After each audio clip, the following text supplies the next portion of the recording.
ते 40 दिवस. लेखक विश्वास देशपांडे, चाळीसगाव. अभिवाचन दत्ता सरदेशमुख. ते 40 दिवस.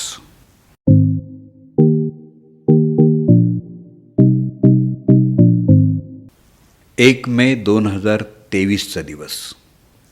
आपण सगळे महाराष्ट्रातले लोक महाराष्ट्र दिन साजरा करत असताना कोलंबिया देशातल्या ॲमेझॉनच्या जंगलात एक महाभयंकर घटना घडत होती. कधीकधी सत्य हे कल्पनेपेक्षाही भयंकर आणि अद्भुत असतं. एखाद्या चित्रपटाचा विषय व्हावा अशी ही हकीकत. कोलंबिया देशातलं सेस्ना 206 हे छोटंसं खाजगी विमान एका छोट्या गावातल्या काही लोकांना घेऊन सॅन जोस डेल ग्वावियारे या शहराकडे निघालं होतं. या विमानात त्या विमानाच्या वैमानिकासह एकूण 7 जण प्रवास करत होते. एक स्थानिक नेता होता. एक आई तिच्या 4 लहान मुलांना सुरक्षित ठिकाणी घेऊन जाण्यासाठी निघाली होती.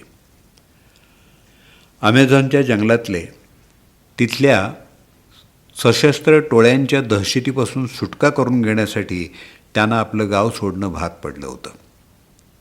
पण हाय रे दैवा, सुरक्षिततेच्या शोधात जाणाऱ्या या निष्पाप जीवांचं विमानच असुरक्षित झालं. विमानानं साधारणपणे 350 किलोमीटरचा पल्ला पार केला असेल नसेल, तोच विमानाच्या इंजिनात काहीतरी बिघाड आहे याची वैमानिकाला जाणीव झाली. आता आपल्या सगळ्यांच्या जीवाला धोका आहे हे त्यांना विमानातल्या सगळ्यांना सांगून टाकलं. थोड्याच वेळात त्या विमानाचा रेडिओ संपर्क तुटला. पुढच्या काही क्षणातच भयानक आवाज करत ते विमान ॲमेझॉनच्या घनदाट जंगलात कोसळलं. हे विमान एका झाडावर कोसळलं आणि झाडावरच अडकून पडलं. या दुर्दैवी अपघातात वैमानिक आणि त्या विमानात असलेला स्थानिक नेता मृत्युमुखी पडले. आपल्या आईसोबत प्रवास करत असलेल्या त्या छोट्या 4 मुलांची जीवनरेखा मात्र बळकट होती. या भयानक अपघातातून ते छोटे जीव आश्चर्यकारकरित्या बचावले. त्या मुलांना सुरक्षित ठिकाणी घेऊन जाण्यासाठी निघालेली ती माता मात्र गंभीर जखमी झाली होती. तिची वाचण्याची कोणतीही शक्यता दिसत नव्हती. पण अशाही परिस्थितीत या मातेनं 4 दिवस मृत्यूशी झुंज दिली. पण कोणतीही मदत किंवा वैद्यकीय उपचार मिळू न शकल्यामुळं त्या मातेनं या जगाचा निरोप घेतला. तिचा जीव अडकला होता तिच्या पिलांमध्ये. जाता जाता त्यांना कसं जगायचं हे ती सांगून गेली. मला इथंच सोडून द्या आणि तुम्ही सुरक्षित जागी पोहोचण्याचा प्रयत्न करा, स्वतःचा जीव वाचवा. या 4 छोट्या मुलांमध्ये होती लेस्ली नावाची एक 13 वर्षांची मुलगी. तिच्यासोबत होती तिची 3 लहान भावंडं. सोलेनी वय वर्ष 9, टिएन वय वर्ष फक्त 4 आणि लहानगी क्रिस्टीन तर अगदीच कोवळी, जेमतेम 1 वर्षाची. अपघातातून बचावले तरी जिवंत राहणं या मुलांसाठी सोपं नव्हतं. नियती जणू त्यांची कठोर परीक्षा घेत होती. ॲमेझॉनच्या जंगलाचं नुसतं नाव जरी काढलं तरी भल्याभल्यांचा थरकाप होतो, एवढं हे भयानक जंगल आहे. या जंगलात दिवसासुद्धा सूर्यप्रकाश सगळीकडे पोहोचू शकत नाही, एवढं ते घनदाट आणि उंच आहे. जंगलामध्ये हिंस्त्र प्राण्यांचा सुळसुळाट, डास, विषारी कीटक, साप यांचा वावर. जवळपास कोणतीही मानवी वस्ती नाही. मदत मिळण्याची शक्यता नाही. भरीतभर म्हणजे हे जंगल तस्करांचा आणि दहशतवाद्यांचा अड्डा. अशा या जंगलात ही कोवळी पोरं आपल्या आयुष्याशी झुंजत होती. अपघात घडल्याचं कळल्यानंतर कोलंबियामध्ये एकच हलकल्लोळ उडाला. कोलंबिया सरकारनं विमानाचा शोध घेण्याची मोहीम युद्धपातळीवर सुरू केली. तिथलं पोलीस दल, सैन्य दल आणि बचाव पथकाची माणसं या अपघातग्रस्त विमानातली माणसं, मुलं कुठं आढळत आहेत का याचा नियोजितपणे शोध घेऊ लागले. शोधकार्यात ॲमेझॉनच्या घनदाट जंगलामुळं अनेक अडथळे येत होते, पण नेटानं शोध घेणं सुरूच होतं. अखेर झाडावर अडकलेले हे विमान शोध पथकाला सापडलं. विमान अपघातात ठार झालेल्या व्यक्तींचे मृतदेह मिळाले, पण ती 4 चिमुकली बालकं ती मात्र कुठं आढळत नव्हती. सगळ्यांना चिंता आणि उत्सुकता होती ती त्यांची. हे बचाव कार्य अक्षरशः 40 दिवस चालू होतं. अतिशय घनदाट असं अमेझॉनचं जंगल ही माणसं पिंजून काढत होती. जमिनीवर म्हणजेच प्रत्यक्ष जंगलात जाऊन शोध घेणारी बचाव पथकं होती. तशीच हेलिकॉप्टरचा वापर करून आकाशातूनही शोध घेणं सुरू होतं. इच्छा असली की मार्ग दिसतोच. या शोध पथकानं मुलांच्या आजीकडे जाऊन तिच्या आवाजात आणि त्या मुलांच्या स्थानिक भाषेत एक ऑडिओ मेसेज रेकॉर्ड केला. त्या ऑडिओत आजी म्हणत होती, बाळानं आहेत तिथेच थांबा, आम्ही तुमचा शोध घेतोय, तुम्ही आम्हाला हवे आहात, आम्ही तुमची वाट पाहतोय.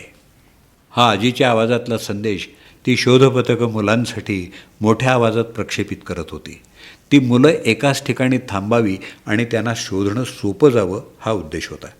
त्या मुलांना खायला मिळावं यासाठी हेलिकॉप्टरमधून खाद्यपदार्थांची पाकिटं टाकण्यात येत होती.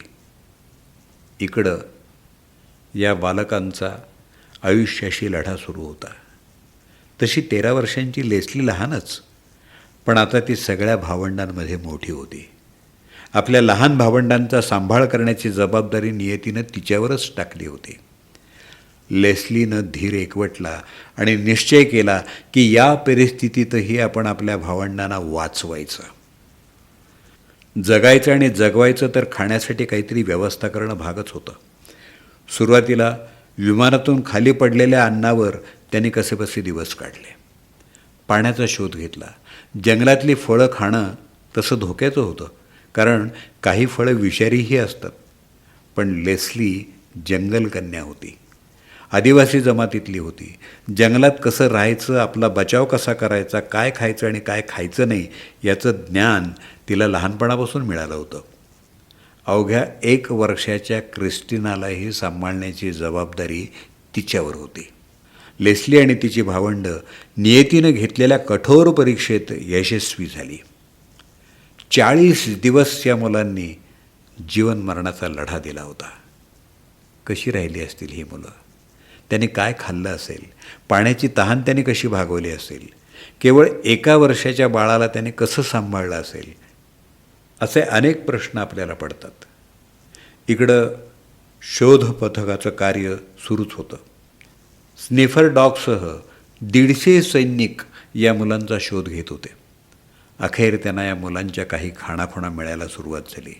एक दुधाची बाटली, डायपर, कात्री, केस बांधण्याची क्लिप आणि आणखी काही वस्तू मिळाल्या. मुलांच्या पायांचे ठसे आढळले. शोध पथकाच्या आशा पल्लवित झाल्या. त्याने आपल्या तपासाचा वेग वाढवला आणि त्यांच्या प्रयत्नांना यश आलं.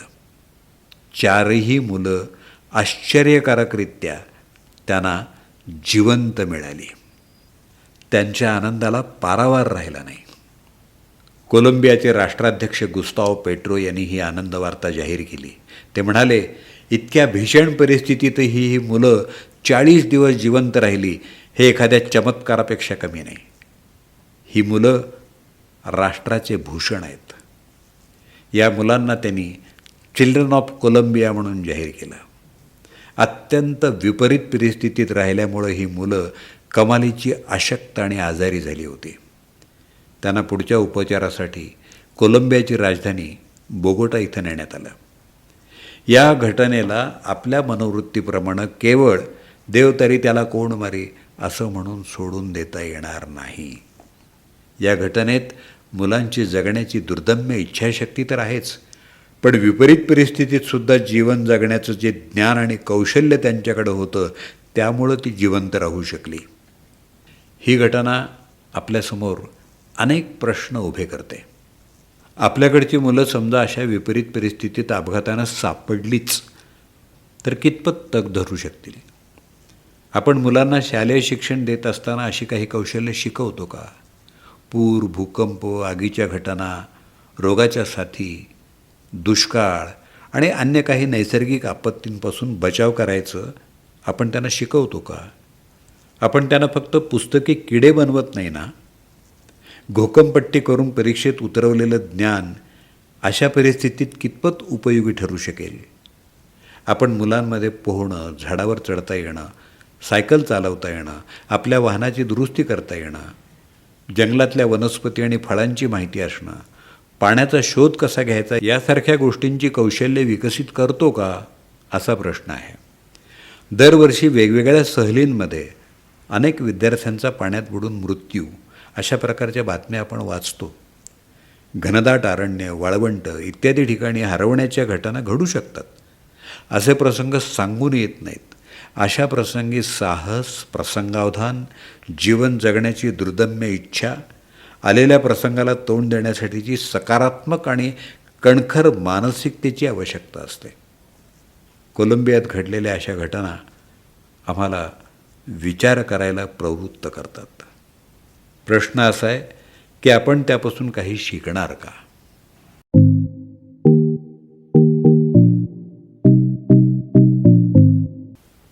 ते 40 दिवस या लेखाचं अभिवाचन आपण ऐकलंत. लेखक विश्वास देशपांडे, चाळीसगाव. लेखन दिनांक 9 जानेवारी 2024.